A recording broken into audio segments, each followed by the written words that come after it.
U.S. Central Command has released footage showing U.S. fighter jets engaging and shooting down Iran-backed Houthi kamikaze drones using laser-guided AGR-20 Falco advanced precision kill weapon system. The operation aims to defend American interests, deter hostile activities and restore freedom of navigation in Red Sea.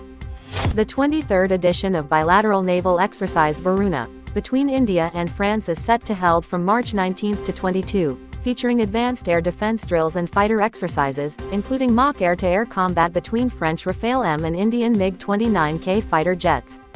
The Turkish Anka-3 jet-powered attack drone has successfully hit target using an LGK-82 laser-guided bomb. The footage captures the drone flying toward a designated training ground, where it releases the bomb on command, striking the target with high precision.